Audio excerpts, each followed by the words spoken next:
everyone, it's Laura here from the Kindness Community. I'm introducing you today to Alex Barter from Goth Chic. She's going to tell us a little bit about her business, telling us about your business journey and what's inspired you to start and where are you now? Hi. Well, it was a bit of an odd one, really, because what inspired me to start was actually not a great part of my life, which was that I had a very serious motorbike accident Oh, I'm sorry to and damaged my head, my neck, and a few other bits and pieces quite badly. That's kind of left me mostly housebound. Okay. So I can't drive or travel really. I have distinct issues with balance because of the head injury. I have to use a wheelchair. That was 13 years ago now. Yeah. So Got a similar time frame to me then. Mine's been 13 years as well. previous to that, I was a senior packaging technologist, which is basically helping to design and then produce packaging. I worked for the Body Shop, which when I joined was still Anita's, which was just a fantastic experience. And after sort of 10 years there, you become very immured within the ethos and Mm. again with the packaging very much recycled. My team sort of brought on 100% recycled bottles. Wow, We brilliant. were pretty much the first out there. And we developed the technology, the sort of willingness to want to do it. Oh, Um, fantastic. That's a really amazing thing to do. That's genuinely led the way for so many yeah, others as well. So you're pioneering work you were doing. That's fantastic. because again, it was that part between wanting to do it, but some of the drawbacks, the colour of Yeah. recycled material is slightly greeny. And again, at the time, that was completely unacceptable to a lot of people because body shop formulations were a big part as well. And obviously, you wanted those to look as beautiful as possible and adding this very slightly, but a little murky Yeah. tone. So it was a lot of work, obviously, to work with the suppliers and the suppliers of the recycled material to get that as clean as possible. But then I sort of moved on from that towards more global suppliers. I was working with hard goods, which is basically a makeup bag to a pair of nail scissors, Oh, makeup brushes, etc. So traveled all over the world, spent quite a lot of time working out in the Far East, India, China, etc. So I dealt with a lot of different people. I worked with WF, the Panda, not the amazing. wrestling, with FSC, Quite different things. developing FSC goods again, sort of towards the beginning of when that was really starting to become a thing, and for people to recognise that Amazing. whilst there is recycled within FSC, sometimes recycled wasn't as important as making sure that there were forests Mhm. being maintained and the communities around them, which again is a lot what FSC is about.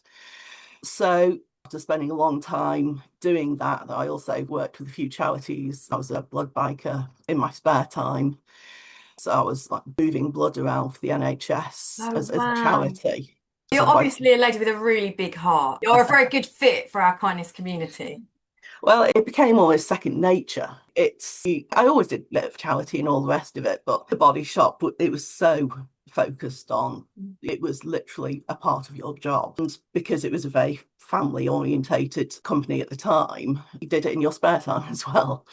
So again, once I'd had the accident and working wasn't going to be an option for me anymore, not only just being stuck at home Yeah. being a big departure from my previous life, but also feeling a bit useless in every aspect. Totally empathise with that. And I think a lot of our crafters will as well. That sense of purpose that you Yeah, had in your career is then suddenly taken from you. It took me a long time to recover that. That's what kindness community is for me, is my sense of purpose back.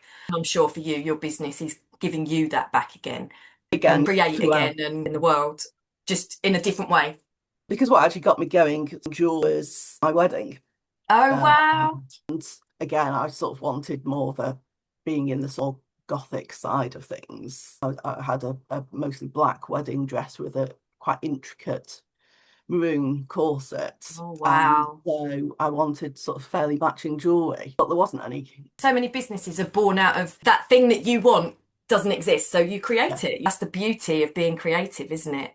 I can't draw. So I'd kind of thought, well, I'm not artistic, but actually, if I can get hold of things, I can make them into something.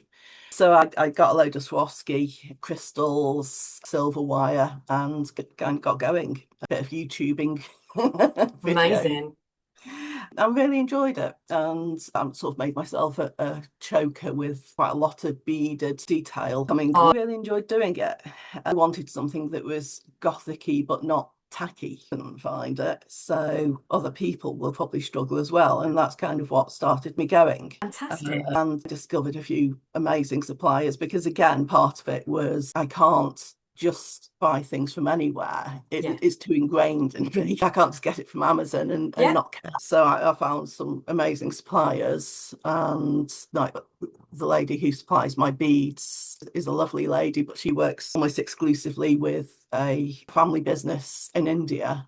Oh, wow. And again, they work within their community and pump the proceeds back into it. Oh, fantastic. So not only don't just provide the jobs, but they've built a school, they've Oh, built all oh, and all. please share that in the kindness community market as well, because it's not just about selling. Like, people will buy into that story.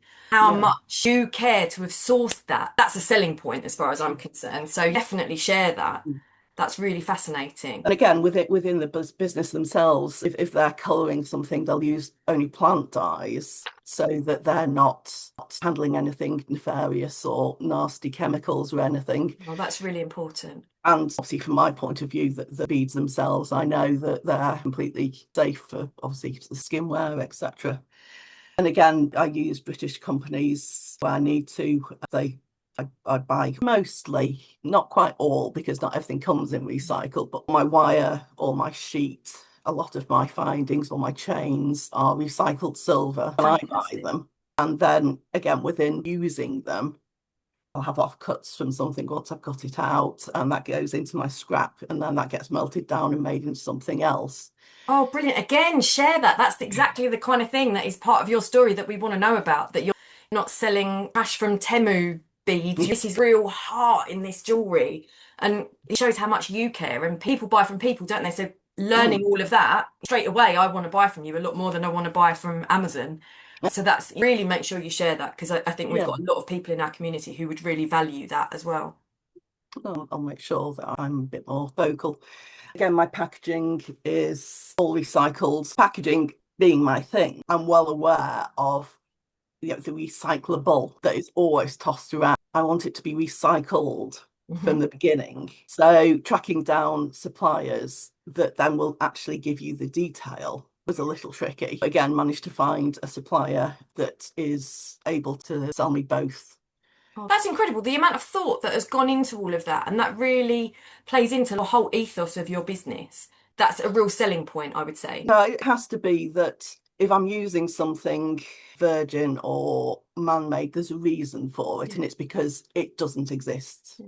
in any other format. But also that I'm happy that it's not come from, for example, I don't use natural diamonds. Diamonds a great deal, but when I do, they're lab grown. It's a little energy high process, Mm. but I know that there's no ethical issues at all in there. And my branded ribbon, I love this particular story, is recycled polyester from bottles that Oh, are fabulous. I love that. recovered. I've made loads of products that were made from recycled plastic bottles as well. It's Yeah. brilliant how you can get stuff like that now. Mm.